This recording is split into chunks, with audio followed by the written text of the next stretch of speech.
నమస్తే, నేను ప్రియాంకరా. రాహుల్ గాంధీ గారు ప్రధానమంత్రి అవ్వాలి అని ఆయనకెంత కోరుకుందో, అలానే ఆ కాంగ్రెస్ పార్టీకి చెందిన కొంతమంది నాయకుల్లో, కీలకమైన నాయకుల్లో ఆ కోరుకుంది.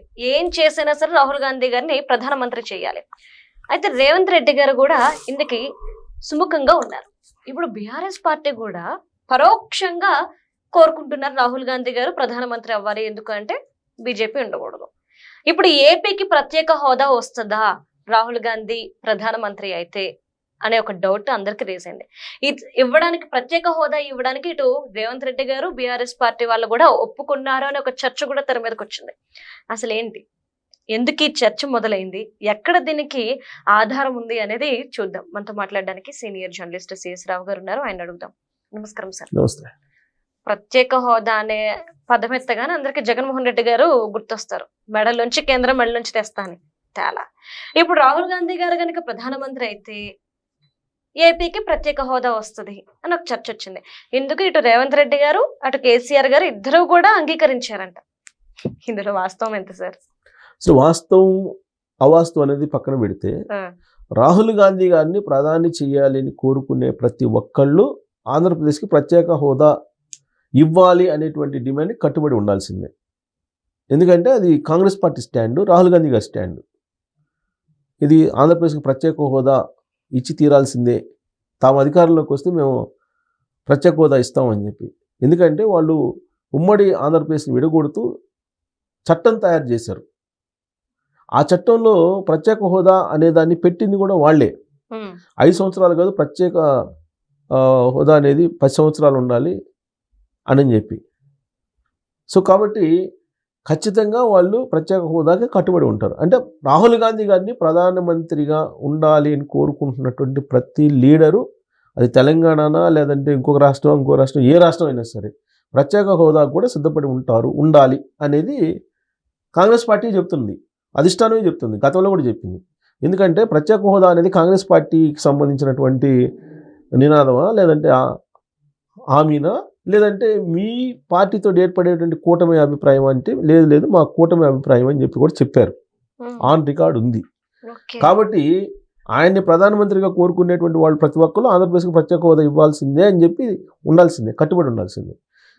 దీనికి యాక్చువల్గా ప్రత్యేక హోదా ఆంధ్రప్రదేశ్కి ఇవ్వమని చెప్పేసి కేసీఆర్ గారు కూడా ఒకనొక సందర్భంలో ఢిల్లీలో కూడా తన అభిప్రాయాన్ని వ్యక్తం చేశారు. వాళ్ళ ఎంపీలు కూడా ఒకనొక సందర్భంలో వ్యక్తం చేశారు ప్రత్యేక హోదా కోసం.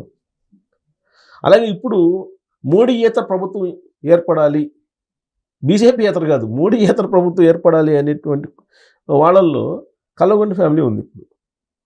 ఎందుకంటే మోడీ గారి ప్రధానమంత్రి పదవిని, ఆయన సామర్థ్యాన్ని తక్కువ చేసి మాట్లాడింది కేసీఆర్ గారు.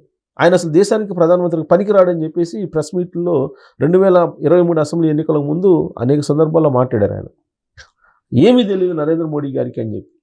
ఆయనకి నీళ్లు ఎలా వినియోగించుకోవాలో తెలియదు, కరెంటు ఎలా వినియోగించుకోవాలో తెలియదు, దౌత్యనీతి ఎలా చేయాలో తెలియదు, ఏమీ తెలియని వాళ్ళని తీసుకొచ్చి ప్రధానమంత్రిని చేస్తే ఇలానే ఉంటుంది దేశం అని చెప్పారు. నన్ను చేయండి, నేను ప్రధానమంత్రిగా నేను చూపిస్తాను ఎట్లా చేయాలని చెప్పి కేసీఆర్ గారు ఆ రోజు చెప్పారు.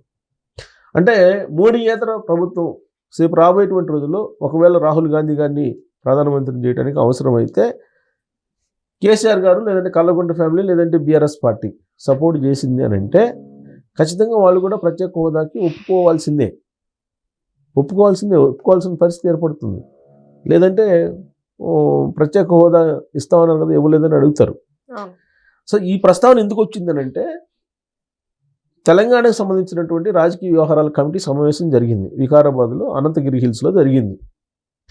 దానికి ముఖ్య అతిథిగా రాహుల్ గాంధీ గారు పార్టిసిపేట్ చేసినప్పుడు ఆ మీటింగ్లో రేవంత్ రెడ్డి గారు ఏమన్నారంటే, మిమ్మల్ని ప్రధానమంత్రిగా చూడాలని ఉంది, మిమ్మల్ని ప్రధానమంత్రిని చేస్తాం మేము అని చెప్పి తెలంగాణ కాంగ్రెస్ నుంచి మేము హామీ ఇస్తున్నాము, మా శక్తి వంచన లేకుండా మేము పనిచేస్తాము అని చెప్పి ఆయన తనదైనటువంటి శైలిలో రేవంత్ రెడ్డి గారు మాట్లాడారు.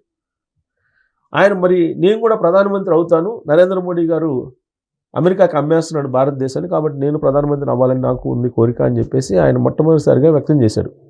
బహిరంగంగా నేను ప్రధానమంత్రి అవుతాను అని చెప్పేసి ఎప్పుడు ఆయన చెప్పినటువంటి దాఖలాలు లేవు. రేవంత్ రెడ్డి గారు చేసినటువంటి ప్రతిపాదనకి సయ్యన్ అని చెప్పి అన్నారు రాహుల్ గాంధీ గారు. సో కాబట్టి ప్రధానమంత్రి అభ్యర్థి నేనే కాబోయే ప్రధానమంత్రి అని ఏ రోజు కూడా రాహుల్ గాంధీ గారు బహిరంగ వేదికల మీద చెప్పలా. ఏఐసిసి అధ్యక్ష పదవిని ఆయన నిర్వహించలేక మధ్యలో వైదొలిగారు. ఆయన వైదొలిగితే ఆయన తీసుకోవడానికి ముందు రాకపోతే ఖర్గే గారికి అప్పచెప్పారు. సో కాబట్టి ప్రధానమంత్రి పదవిని తీసుకుంటారా, ప్రధానమంత్రి పదవి కావాలని చెప్పి అడిగారా అని అంటే ఇప్పటివరకు అడగల. కానీ ఇప్పుడు పార్లమెంట్లో లోక్సభలో ప్రతిపక్ష నాయకుడిగా వ్యవహరిస్తున్నారు. ఈసారి ప్రధానమంత్రి అభ్యర్థిగా ఎలక్షన్ ముందు నుంచే రాహుల్ గాంధీ గారిని ఫోకస్ చేసే అవకాశం ఉందని చెప్పి చెప్పడానికి నిదర్శనం రేవంత్ రెడ్డి గారు తాజాగా ఇచ్చినటువంటి స్టేట్మెంట్. ఆయన చేసినటువంటి వ్యాఖ్యలకు సై అంటున్నారు రాహుల్ గాంధీ గారు. ఇది ఆంధ్రప్రదేశ్ ప్రజలకి, ఆంధ్రప్రదేశ్ రాష్ట్రానికి ఒక పాజిటివ్ సంకేతంగా తీసుకోవచ్చు. ఇన్ కేస్ ఢిల్లీలో కనుక కాంగ్రెస్ పార్టీ లేదంటే కాంగ్రెస్ పార్టీ ఆధ్వర్యంలో కూటమి ఏర్పడితే ప్రత్యేక హోదా అనేది మళ్ళీ మొలకెత్తుతుంది. సో ప్రస్తుతానికైతే ముగిసిపోయిన అధ్యాయం అంటుంది ఎన్డీఏ. అవునా, ముగిసిపోయిన అధ్యాయం అని చెప్పి అంటుంది. మీకు కావాలంటే ప్రత్యేక ప్యాకేజ్ ఇస్తామని చెప్పి అన్నారు. ఆ ప్రత్యేక ప్యాకేజీకి చట్టబద్ధత కావాలని చెప్పి అప్పట్లో చంద్రబాబు గారు అడిగారు. ఇప్పుడు ఆ చట్టబద్ధత కూడా లేదు. సో కాబట్టి ఆంధ్రప్రదేశ్కి సంబంధించి ఇప్పుడు చంద్రబాబు గారు ముఖ్యమంత్రిగా ఉన్నారు కాబట్టి ఆయన గుడ్ విల్ ఉంది కాబట్టి ఆయనకంటూ నేషనల్ లుక్, ఇంటర్నేషనల్ లుక్ ఉంది కాబట్టి ఏదో పెట్టుబడిదారులు వస్తున్నారు, పెట్టుబడులు పెడుతున్నారు, అప్పులు పుడుతున్నాయి, అప్పులు చేస్తున్నారు, రాజధాని కడుతున్నారు, గ్రీన్ సిటీ కడతానంటున్నారు, అది సెల్ఫ్ సస్టైనబుల్ రాజధాని అంటున్నారు. ఇవన్నీ బాగానే ఉన్నాయి. కానీ ఆంధ్రప్రదేశ్కు ఉన్న అప్పులు ఇప్పట్లో తీరే పరిస్థితి లేదు.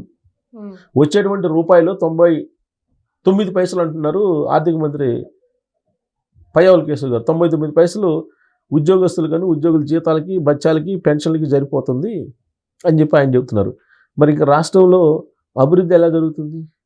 ఇంకా 1% ఏం చేస్తారు? ఎలా జరుగుతుంది? జరిగే అవకాశం ఎక్కడ ఉంది? పోనీ పెట్టుబడులు పెడతామని చెప్పేసి చంద్రబాబు గారిని చూసి వచ్చినటువంటి వాళ్ళల్లో గ్రౌండ్ చేస్తున్నటువంటి కంపెనీలు ఎన్ని?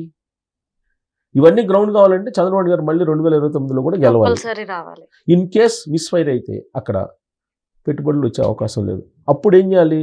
ప్రత్యేక హోదా అనేదాన్ని మళ్ళీ వినిపిస్తే తప్ప పెట్టుబడిదారులు వచ్చే అవకాశం లేదు.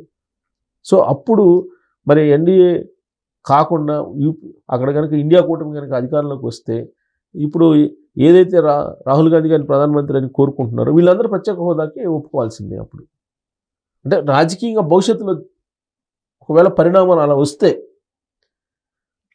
రాకపోతే ఓకే. ఇంక ఇప్పుడు రాకపోతే మళ్ళీ ఎన్డీఏ వచ్చింది, ప్రధానమంత్రి నరేంద్ర మోడీ గారు 4వ సారి అవుతారు అనుకోండి. ఇక అప్పుడు ఇదే ఇప్పుడు వాళ్ళు ముగిసిపోయిన అధ్యాయం అని చెప్పారు, పార్లమెంట్లో చెప్పారు, పార్లమెంట్ బయట చెప్పారు, ప్రత్యేక హోదా గురించి మర్చిపోండి అని చెప్పేసి. అటు ప్రతిపక్షం మర్చిపోయింది, అధికార పక్షం ఎలాగో మాకు ప్రత్యేక ప్యాకేజ్ ఇస్తే చాలని చెప్పి చెబుతున్నారు. జగన్మోహన్ రెడ్డి గారు అయితే అసలు ఆ ప్రస్తావన వద్దు, అసలు ప్రత్యేక హోదా అది ఎక్కడ అని చెప్పి అనే పరిస్థితికి వచ్చేసింది. ప్రత్యేక హోదా అది ఎప్పుడు నేను వెళ్ళలేదే అనే పరిస్థితికి వచ్చింది. ఈ మధ్యకాలంలో ప్రత్యేక హోదా గురించి ఆయన మాట్లాడట్లా, మళ్ళీ భవిష్యత్తులో కూడా మాట్లాడరు అనుకుంటా. ఒకవేళ మాట్లాడితే కనుక ఇండియా కూటమిలో చేరడానికి సిద్ధమైతే అప్పుడు మాట్లాడతారు, లేదా కాంగ్రెస్ పార్టీతో కలిసి నడవడానికి సిద్ధమైతే మాట్లాడతారు, అప్పుడు దాకా మాట్లాడరు అనుకుంటా నేను. సో కాబట్టి రాహుల్ గాంధీ గారి ప్రధానమంత్రి అలాగే ప్రత్యేక హోదా రెండింటికి ముడిపడి ఉంది, అవినాభావ సంబంధం ఉంది ఈ రెండింటికి. సో ఈ రెండింటికి సంబంధించి ఎవరైతే కూటమిలో చేరాలనుకుంటున్నారు ఇండియా కూటమిలో వాళ్ళందరూ ప్రత్యేక హోదాకు ఒప్పుకోవాల్సిందే, ఒప్పుకునే పరిస్థితి ఉంది. ఇప్పటివరకు అయితే పరోక్షంగా కేసీఆర్ గారు ఒప్పుకున్నట్టే, రేవంత్ రెడ్డి గారు అయితే డైరెక్ట్గా ఒప్పుకున్నట్టే అనుకోవాలి. రాహుల్ గాంధీ గారిని ప్రధానమంత్రిగా ఆయన కోరుకుంటున్నాడు కాబట్టి. సో కాబట్టి రాబోయే రోజుల్లో మళ్ళీ ప్రత్యేక హోదా అంశం తెర మీదకి వస్తుంది రాజకీయాల్లో. డెఫినెట్గా అది దాన్ని పోషిస్తుంది అనుకోవచ్చు. ఎప్పుడు కావాలంటే అప్పుడు. అంటే కీ రోల్ ఎప్పుడు పోషిస్తుంది అంటే 2029లో కనుక ఒకవేళ పరిస్థితులు ప్రతికూలమైన ఉంటే ఖచ్చితంగా కొన్ని అస్త్రాలు బయటకు తీస్తారు రాజకీయ పార్టీలు. ఏదో ప్రతి ఎలక్షన్కి ఒక అస్త్రాన్ని బయటకు తీస్తారు. ఇప్పుడు మనం 2014 ఎన్నికల్లో చూసాం, ప్రత్యేక హోదా, రాష్ట్రం విడిపోయింది, రాష్ట్రం బాగుపడాలి, ఇది అది అంశం. 2019లో కూడా అదే నడిచింది, ప్రత్యేక హోదా నడిచింది. 2024లో అసలు ప్రత్యేక హోదా ప్రస్తావనే లేదు కదా. సో కాబట్టి ఒక్కొక్క రాష్ట్రం ఒక్కొక్క అంశం ఒక్కొక్కసారి ఫైల్లోకి వస్తుంది, ఆ అంశమే లీడ్ చేస్తుంది రాజకీయాల్లో. సో రాబోయే రోజుల్లో బహుశా రాహుల్ గాంధీ గారిని ప్రధానమంత్రి కోరుకునేటువంటి వాళ్ళందరూ కూడా ప్రత్యేక హోదాకు ఒప్పుకోవాల్సింది.